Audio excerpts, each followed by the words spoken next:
Donc pour l'histoire de la parité, de voir quand est-ce que le domaine de définition d'une fonction n'est pas symétrique par rapport à 0, ben, par exemple, si ici, à la place de moins 3, je garde le 3 qui est ici, mais à la place de moins 3, je mets autre chose que moins 3, donc par exemple je mets moins 10, ben, mon domaine il n'est pas symétrique par rapport à 0, parce que si je remplace le moins 3 ici par moins 10, eh bien, moins 9 est dans le domaine de définition, mais 9 n'y est plus. L'opposé de 9 n'y est plus. Ça répond à ta question?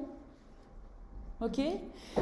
Et donc, c'est comme ça qu'on peut repérer déjà si le domaine de définition d'une fonction n'est pas symétrique par rapport à 0, c'est même pas la peine de chercher si cette fonction elle est paire ou impaire. Elle ne peut pas l'être.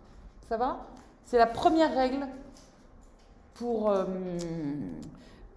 que vous devez vérifier quand on vous demande si on vous demande de chercher la parité d'une fonction, ça veut dire est-ce qu'elle est paire ou impaire.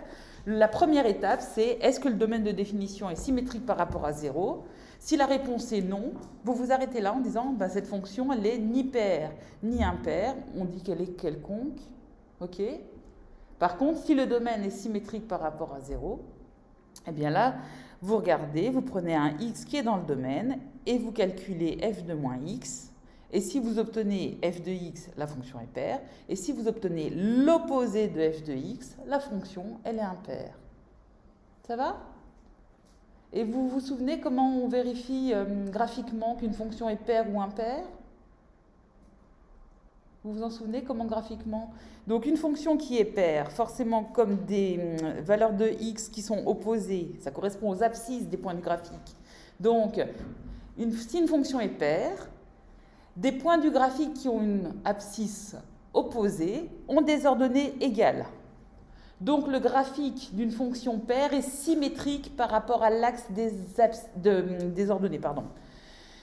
Et une fonction qui est impaire, on sait que f de moins x est égal à moins f de x.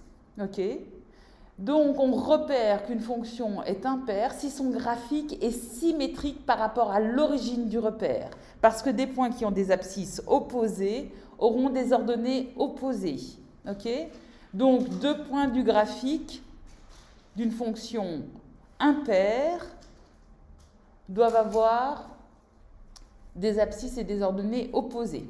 Ça va? Je vous remettrai peut-être une petite fiche sur la parité d'une fonction sur Smart School. D'autres questions pour la parité d'une fonction? Non? Alors, j'arrête la vidéo ici.